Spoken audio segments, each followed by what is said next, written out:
More speed.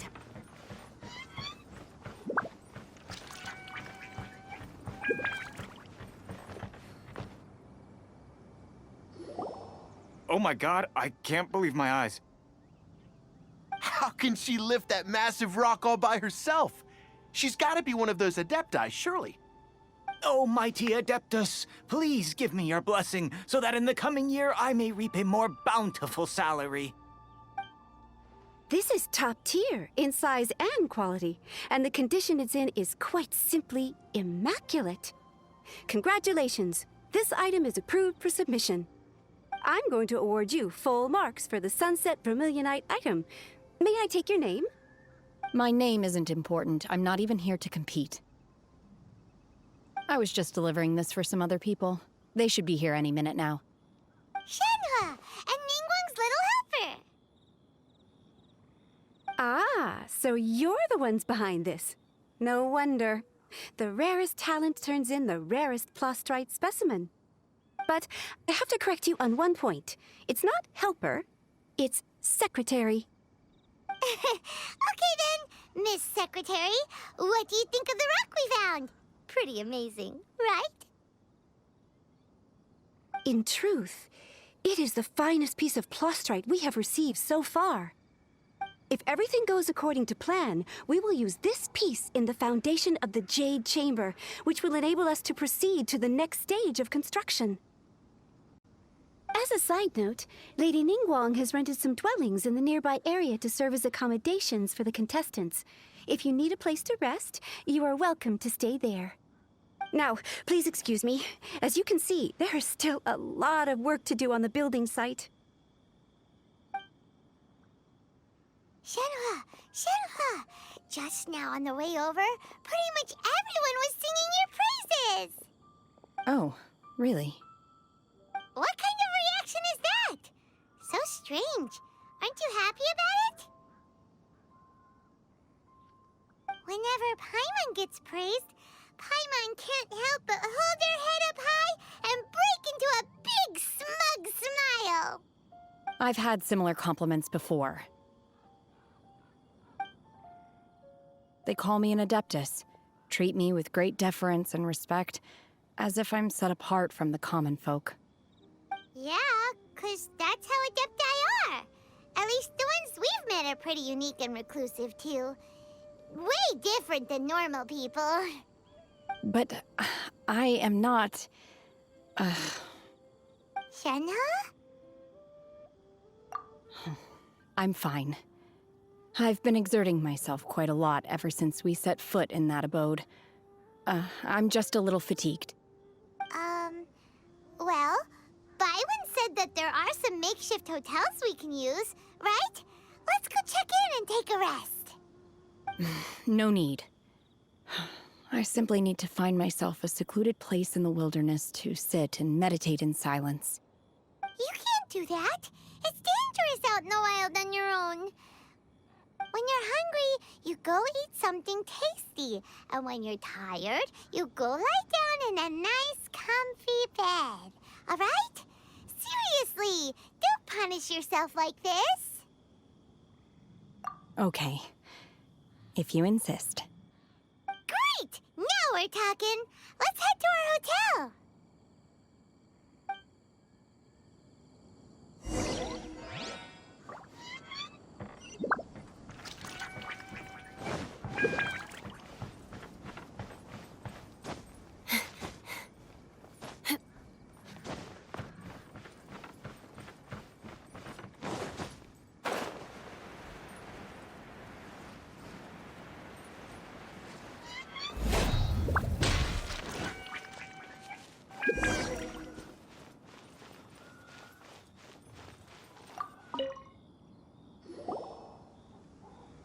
Hi there!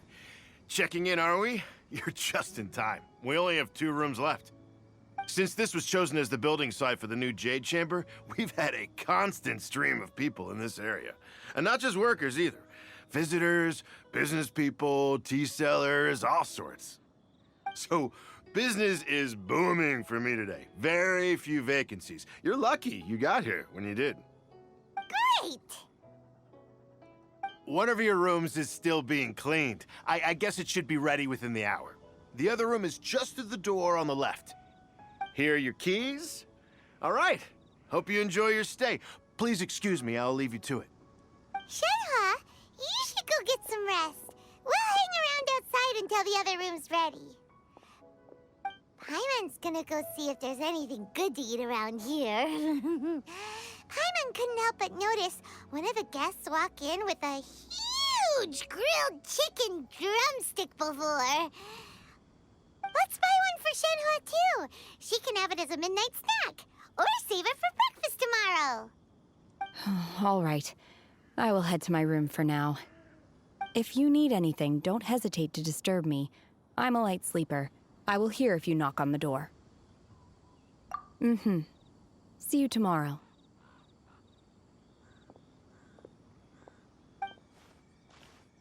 Hey! Isn't that Cloud Retainer? What's she doing here? Let's go and say hi.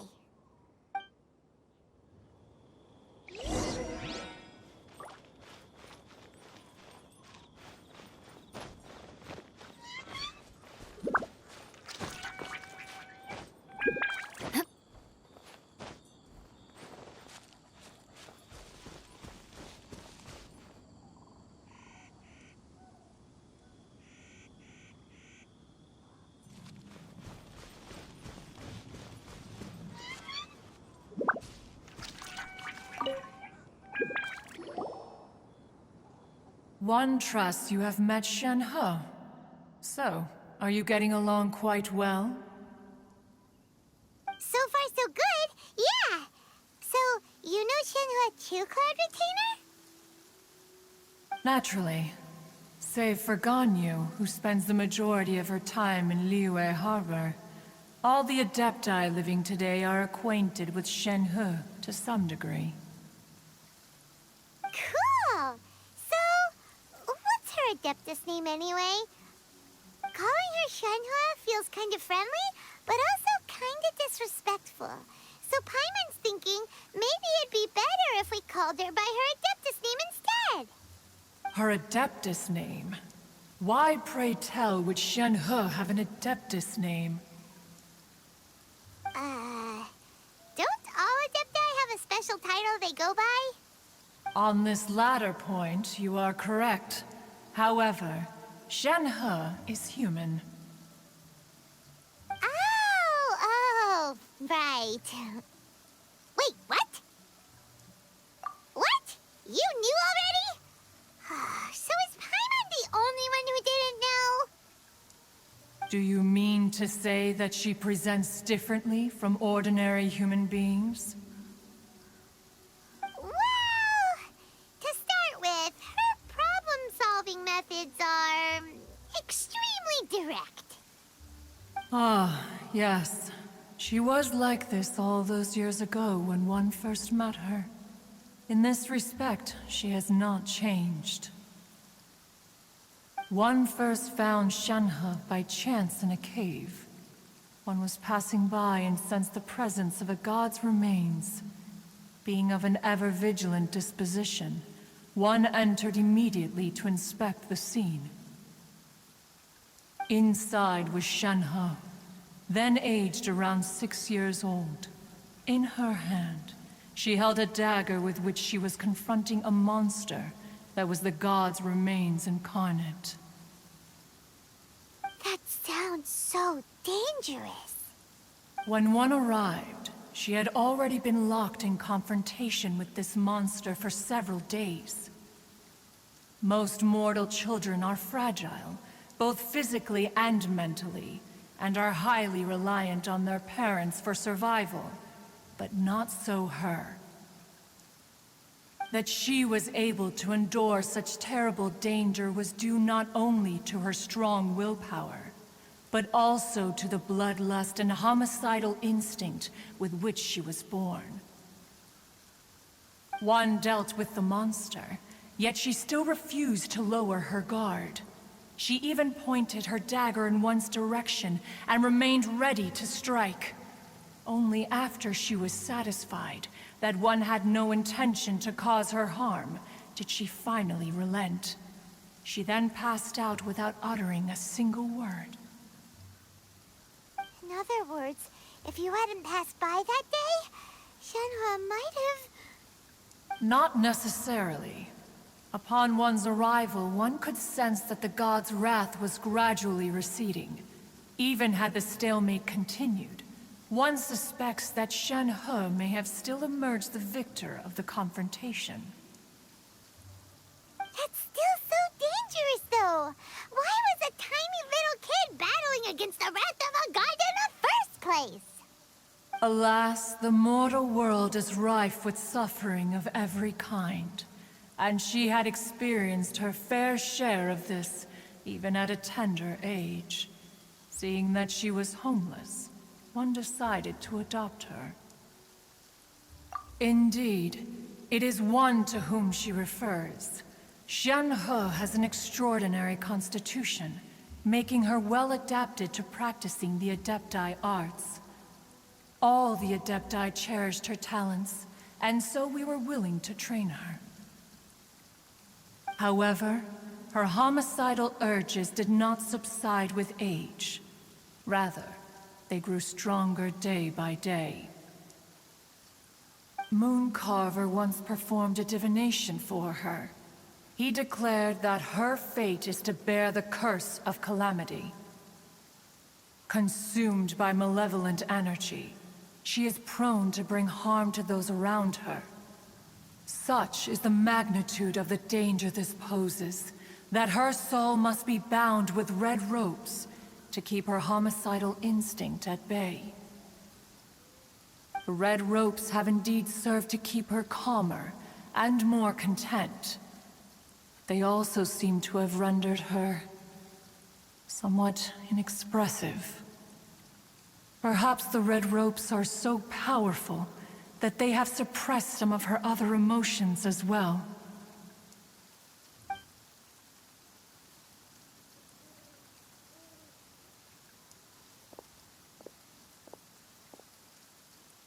It is only by fate that people's paths may cross.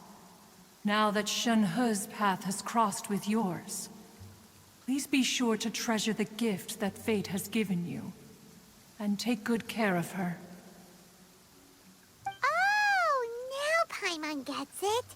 You came out here to check up on Shenhua because you were worried about her, didn't you? Huh. You dare draw such a facile conclusion on the nature of one's present excursion?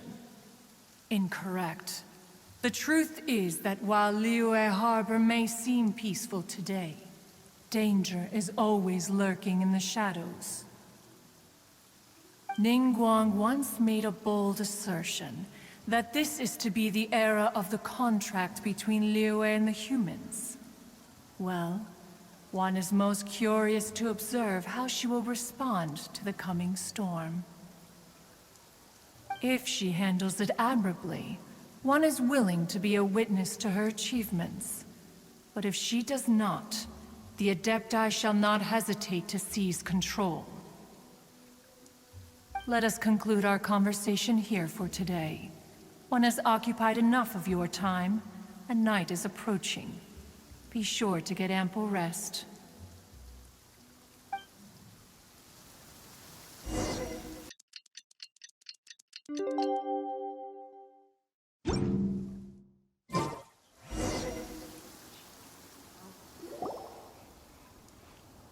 Hey! So, Shenhua... Master has relayed my situation to you, I take it.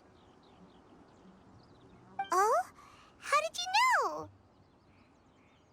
I'd intended to wait until you came back before going to sleep, but I didn't hear you come in.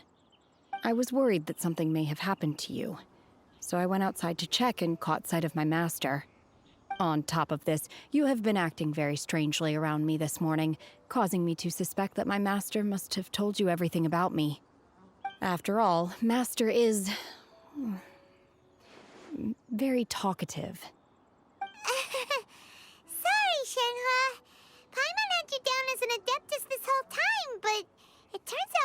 was wrong. It's okay. I don't mind. The fault is mine for not explaining everything to you sooner, because in my experience, trying to explain is a futile pursuit. Still, though you mistook me for an Adeptus, you never treated me as distant and unapproachable. Instead, you treated me as you would a friend. For this, I am very grateful indeed. To be fair, we've met our fair share of real Adepti, too. Anyway, now it's settled. From now on, you're our friend. Whether you're an Adeptus or a human isn't the important thing. First and foremost, we're just plain old friends. Got it. Although I don't know quite what it entails in terms of what I have to do, I must say I like the title friend very much indeed. Great!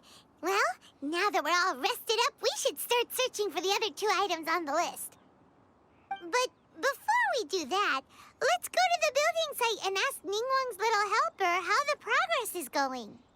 After all, Sunset Vermilionite is so rare. Paimon doubts many competitors will really be able to find any. If it turns out some of them have given up already, we'll be able to take things a little more slowly. Oh, and another thing. We bought some grilled chicken drumsticks on the way back last night. There was a place just outside. Here's one for you, Shenhua. Try it! They're so good. I concur. It has a rich flavor, far more agreeable than those I've cooked for myself in the wilderness in the past.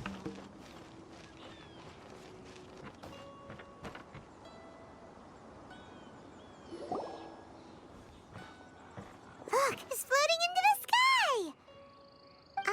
But it seems to be tied down by something. That's because it's not finished. Hey, Bywin! And hey, Beto! And hey, person Paimon doesn't know? Given the enormous scale of the Jade Chamber, we split the construction work into 2 phases to make sure the structure remains balanced. Before we find some suitable plastrite, we build the Jade Chamber's keel at ground level. Once the plastrite is ready, we place it into the keel and let the partially constructed Jade Chamber rise up to the height of the surrounding mountain peaks. The remainder of the construction work is then carried out at that altitude. Once everything is ready, we release the iron tethers and allow the Jade Chamber to rise to its target altitude. Miss Bywin, we've brought some new materials to submit. One moment, I'll be right there. The construction work has only been able to progress this rapidly thanks to the plastrite provided by you. Lady Ningguang is most grateful and looks forward to seeing more of your work. Wow, can't believe you sourced the plastrite so quickly. It's the key piece of the puzzle. Looks like you beat us to the punch. Beto, you're joining the Jade Chamber contest too? Sure am. I happened to get my hands on a chunk of Sunset Vermilionite on a voyage a while back, so I figured I'd bring it over. Huh. So even though it's rare, we're not the only ones who managed to get a hold of it. Oh, I've got some introductions to do. This is the renowned Miss Yun, or Yunjin, probably the most famous figure in the Liyue opera scene. Greetings. These 2 are Paimon and the Traveler, both good buddies of mine. And this is... sorry, not sure we've met. Shenhua. I am their... friend. Good to meet you. A friend of a friend is my friend too. Or, as I like to say, a mate of a crewmate is part of the crew. Miss Yun is also here for the contest. Turns out she needed to borrow a boat, so we came together. It's an honor to finally meet you both. I've heard much about you. Miss Shenhe, though we are only meeting for the first time, I have a feeling that we will get along very well indeed. To be honest with you all, I am in great need of this opportunity to ask Lady Ningguang a question. That's why I joined the contest. Thanks to my father's connections, I was able to acquire a specimen of the plastrite required. Fortunately, it was approved for submission, despite being a little on the diminutive side. Wow. So it looks like the 3 of us are competitors now. Excuse me for prying, Miss Shenhua, but are you competing as well? No, I don't have any questions for Ningguang. I just wanted to help her win. In that case, I have a proposal to make. Lady Ningguang said that the first 3 contestants to procure all 3 materials will be awarded the chance to ask a question. Well, there are 3 teams here. We can split the prize between us. Instead of competing against each other, we could work together to secure the top 3 places between us. What do you think? Sounds great, but how does it change things exactly? I think I see where you're going with this, Miss Yoon. The plastrite was the most difficult item to source by a long shot. Luckily, all 3 of us managed to get our hands on it. The 2 remaining items aren't quite so rare, so as long as one of us finds a way to source it, the other 2 can hop on the bandwagon. How'd I do? Is that what you had in mind? Precisely. Huh. Interesting approach. Okay then. All right. I'll go first. I have some leads on these wonder cores. From what I've heard, the core itself is really not that difficult to make. The hard part is getting hold of the ore used as raw materials. I'm gonna head back to the ship and ask Su Ling if he's heard of them. You guys... We will head into town and seek advice from Master Zhang of Hanfeng's Ironmongers. Thoughts? Wonderful. We'll split into teams then, and whoever makes progress first brings all of us a step closer to victory. I'm gonna take off. See you later. Okay, let's go! By the way, what question are you gonna ask Ningguang, Yunjin? I'm looking for a venue to host the performance of our new opera. Lady Ningguang has excellent judgment, so I would like to hear her opinion. Ooh, what's the opera called? Paimon wants to go see it. The opera is a labor of love by my father. He wrote it based on a popular urban legend about an evil spirit and an adeptus. It's called The Divine Damsel of Devastation.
Ah, hello.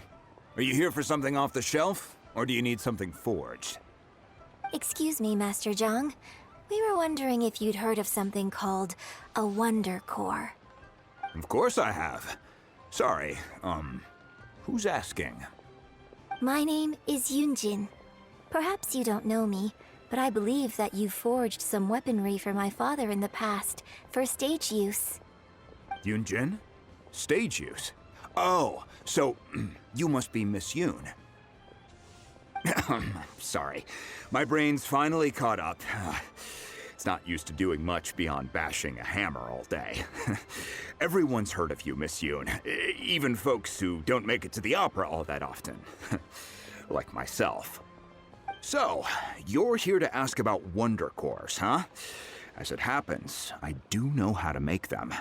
Matter of fact, I made some for Lady Ningguang back when she was building the original Jade Chamber. The types of ore needed to make Wonder Cores are a little hard to come by. Lady Ningguang supplied them herself last time. I don't suppose you've brought any yourselves? No, we were gonna ask you what kinds of ore we need. Sure. Well, you'll need 2 kinds. Star Splinter Iron and Subrosium. If I remember correctly, Lady Ningguang sourced her Star Splinter iron from the Mount Tianhung area. They say it resonates with visions. It could take some work, but if you stick with it, you'll find some eventually. As for the Subrosium, though, that's trickier. It's all but unheard of on the market. I'm really not sure. Sorry.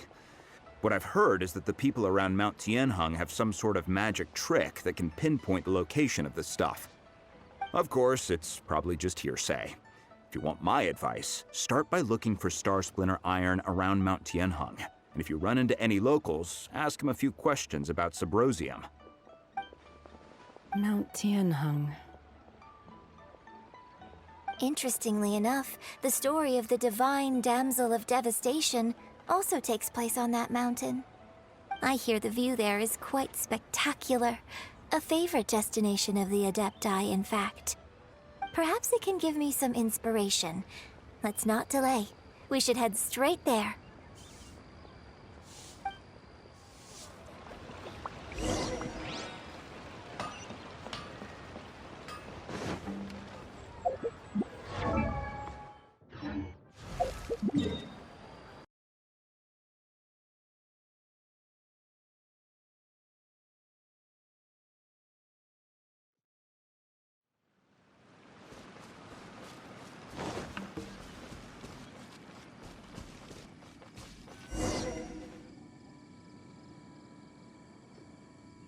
I came to Mount Tianhung once with my father as a child.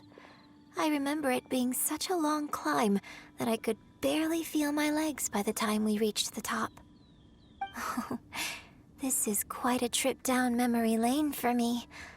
Look at these majestic, towering peaks and the gently flowing streams. It's like setting foot in paradise. No wonder the legend of the divine damsel of devastation is said to have taken place here. Adepti wander oft where mortals seldom stride. Indeed, this looks like a place that one might expect to be frequented by Adepti. The Divine Damsel of Devastation is your upcoming opera, right? And the story takes place in Mount Tianhung. Huh. Seems like you have a real connection with this place. What's the story about, though? It's the story of a girl becoming a hero. Cool. A hero story? They're Paimon's favorite! The legend first arose in this area. It is said that there used to be a prosperous village on the mountain. In that village, there was a loving couple who were completely devoted to one another. One day, a terrifying monster appeared.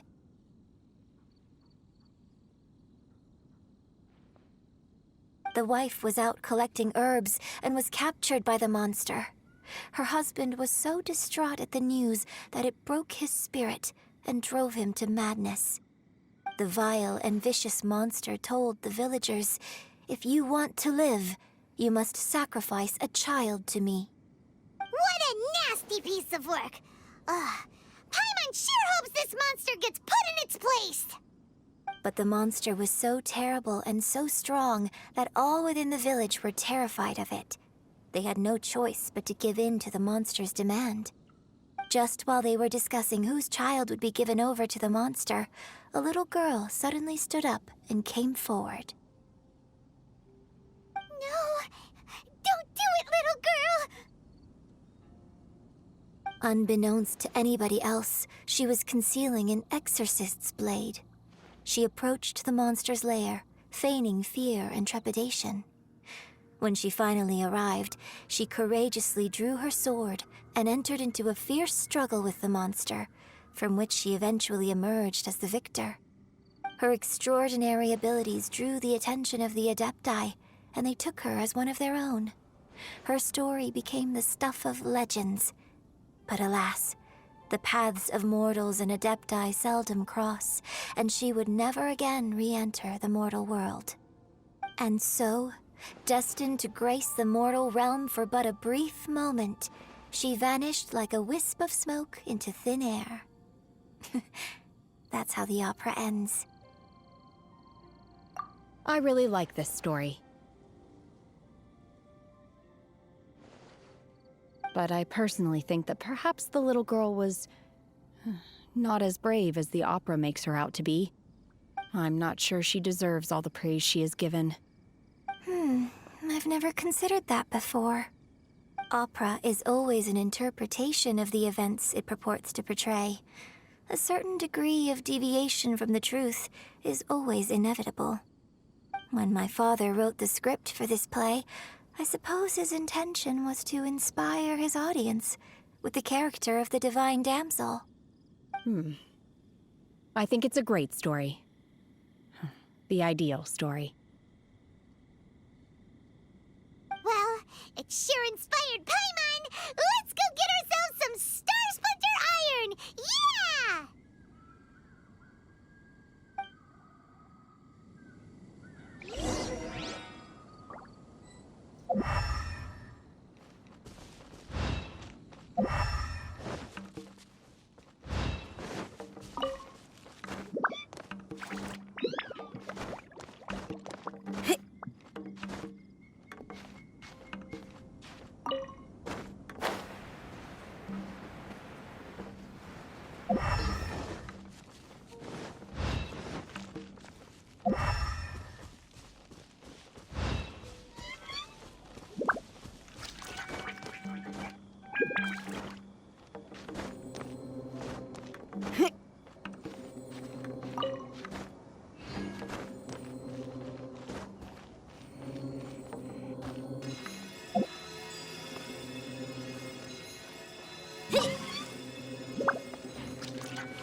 There should be enough Star Splinter Iron.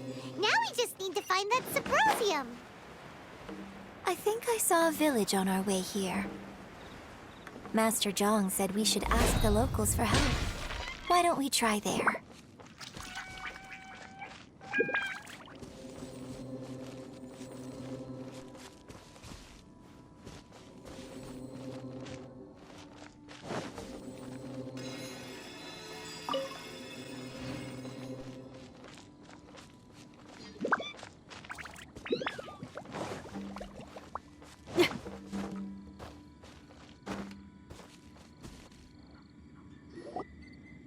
Hey, there really is someone here. Yunjin, looks like you were right. Excuse us, sir. Can we ask you something? Huh. He didn't seem to catch that. Hello, sir. We were just passing by and wanted to ask if you happen to know anything about Subrosium.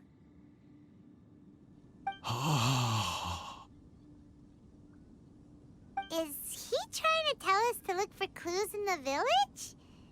Well, whatever. Guess we're on our own here. Shenhua, Yunjin, let's have a look around. Sorry, you can go ahead without me. I'd like to have a word with this gentleman. If that's okay with you, Uncle Mingjin. It's... Shenhua. Shenhua. You're alive. The rumors were true. So, all these years? I'm sorry, I don't know how to find Subrosium, but I think you can find some information in the village.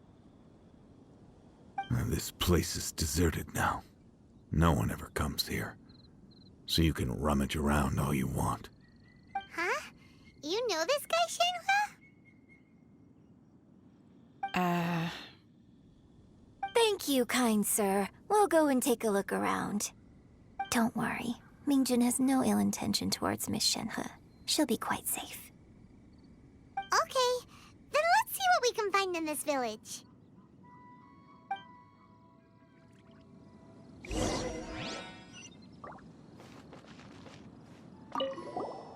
I came back here once before, a few years ago. Alone. I hid it from Master at the time. It was deserted then, too, except for a few low-life bandits. Everyone and everything I remembered was long gone. But as people were passing by, they stopped to admire me. They praised me, telling me I gave off the aura of an Adeptus. I tried explaining to them that I wasn't an Adeptus, just an ordinary person who came from this village. But no one believed me. When I saw how run down all these houses were, I felt at a loss. It was like I took a look at the world, and on the surface, it looked like a vast realm with so many places I could go. Then I looked a little closer, and there was nowhere for me to go at all. Suddenly, so much time has gone by. Everything has changed. Last time I visited, I felt so upset. But today, I don't know why, but it feels different. It is easy for your mind to run wild when you are alone. But this time, you are with your friends, aren't you? Yes, my friends.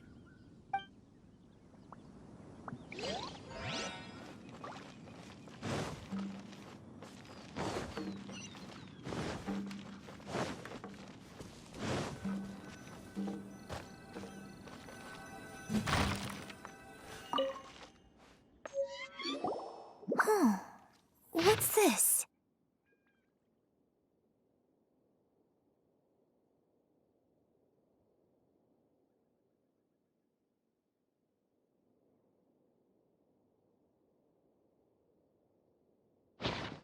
So, Shenhua is the divine damsel? Now that I think about it, she does behave rather like an Adeptus, and she is about the right age. So that's why I've been getting the strangest feeling whenever I chat with her. I should have noticed it earlier. According to this text, the divine damsel from the opera was actually the daughter of the loving couple. And she didn't volunteer. She was sacrificed to the monster by her own father. Oh. The truth is even more lamentable than the opera. Now I understand why Shenhua said the girl was not as brave as people think. It wasn't her choice to enter that ghastly situation. She was forced into it. Oh. It looks like my father may need to make a few revisions to his beloved opera.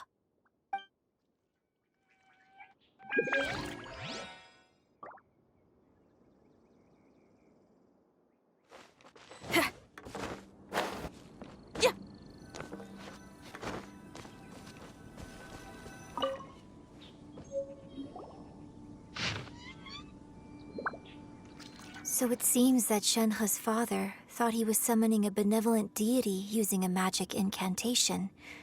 But in fact, he summoned an evil god's remains, which took the form of a monster. His obsessive yearning for his deceased wife led to a terrible tragedy. The villagers moved away in fear, without ever learning the truth. And now, this place is deserted. Still, I do wonder what the connection is between Shenhua and Mingjun. We've looked everywhere, but still no mention of Symposium. Let's have a look over there.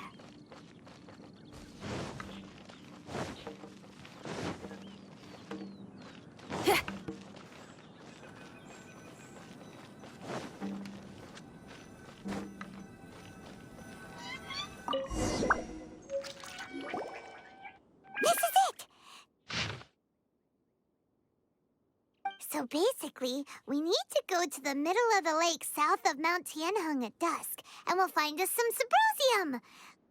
Let's go back and tell Shenhua the news!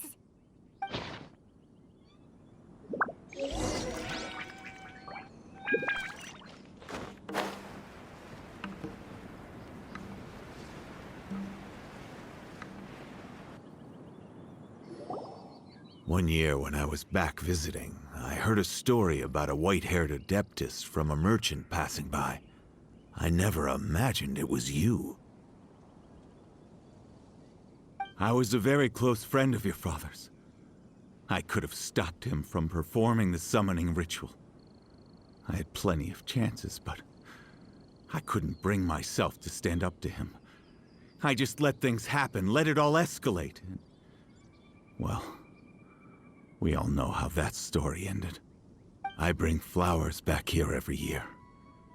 And each time I wish I had a chance to apologize to you. Apologize for what? If you'd stopped him, he'd only have found another way. There is nothing he wouldn't have done for his true love. Nothing. Do you still hate him? I don't know what I feel. I'm told my fate is to bear the curse of calamity, so my master bound my soul with red ropes to curb my aggression. But it also dampened my emotions, making me dispassionate, like the Adepti. So if you ask me how I feel about the past, if I hate my father or not, the truth is, I feel nothing at all. It must have been so tough for you all these years. Shenhua, we're back! Oh, then I will leave you all in peace. Shenhua, it brings me some solace knowing that you are okay. I'll tell you more about the old times next time we meet. Thanks, mister. We found some info in the end.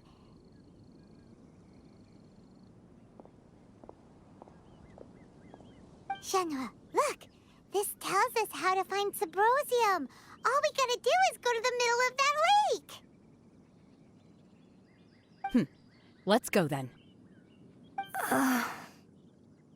Miss Shenhua, there's something I'd like to talk to you about. Just now, in the village, we found your father's diary.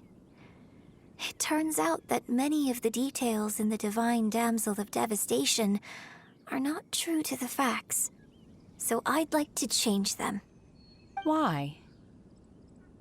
I know I say that opera always deviates from the truth, but now that the main character is standing right here in front of me, I cannot simply dismiss your lived experience in favor of my father's fiction.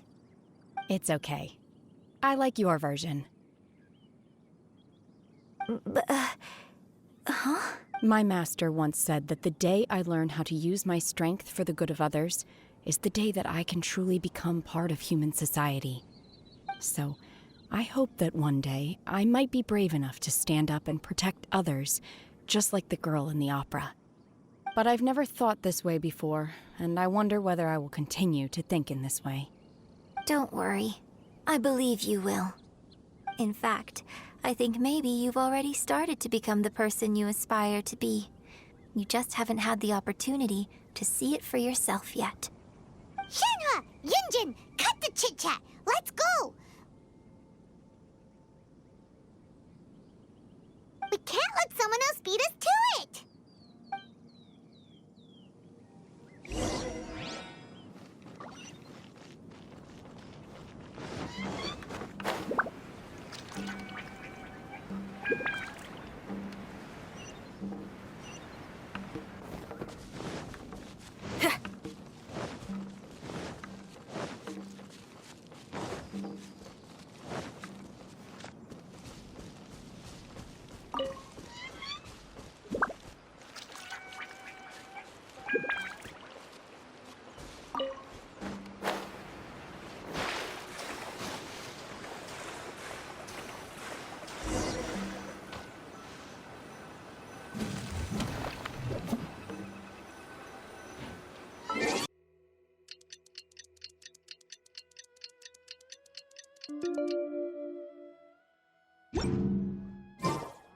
There's fire.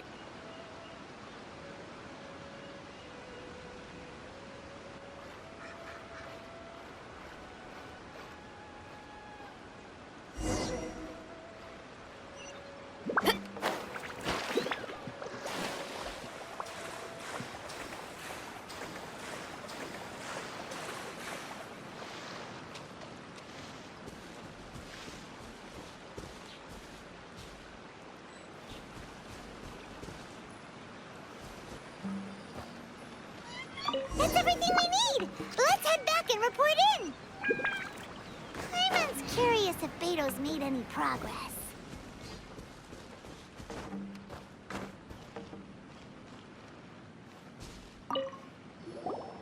What brings you here? Have they found a solution to the danger in the sea? Tianguang didn't tell you. Something has happened in Guyan Stone Forest. According to the contract, as an Adeptus, I should not get involved for now. But these things can be unpredictable. I have a contingency plan of my own. Only a single mountain lies between here and Liyue Harbor. If things get out of control, I will defend this place myself.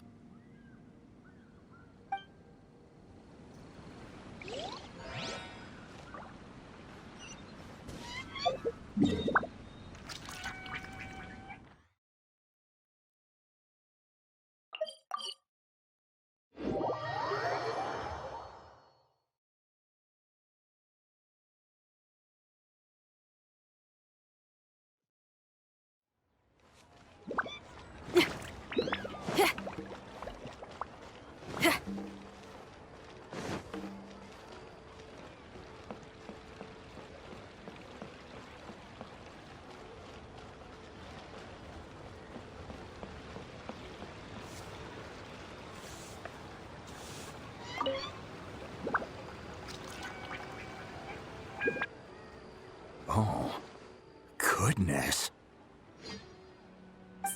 So, are they okay? This is some top quality ore you found. I think I'll get a good end product out of these. Guess now it's my time to shine. Hey everyone, how's the A-team doing? I ran into a bit of a brick wall on my end.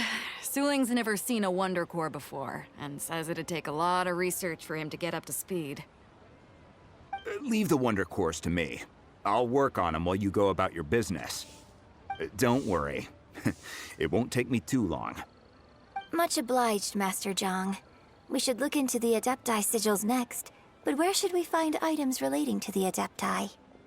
I'll sort that out. Oh? You got this then? Yes. I have been training with the Adepti for years. I know a thing or two about making sigils. When we first met, I told you I came for the Jade Chamber, not the contest. In fact, I came specifically to deliver Adepti sigils. Master heard that Ningguang was planning to rebuild the Jade Chamber, so she sent me to deliver some Adepti sigils to her. Master also said she hoped that I can take this opportunity to rejoin human society. But now that I'm here, I wonder if I've been removed from the world for too long. There's so much basic knowledge that I lack. Maybe it won't work for me to stay here after all. But either way, I'm very glad to have met you, and I'll take care of those Adepti sigils. Without knowing the ins and outs of your situation, I can't say whether you should stay or not. But now that our paths have crossed, we'll always have a connection. So if you're ever feeling down, come find me on my ship. There'll be a drink waiting for you. Thank you. So, Master Zhang, I'll need to use your facilities to make the sigils. Fine by me. I'm actually curious to see how the Adepti arts work. Maybe I'll learn something.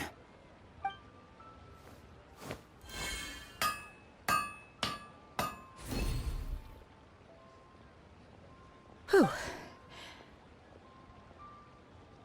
The sigils are ready.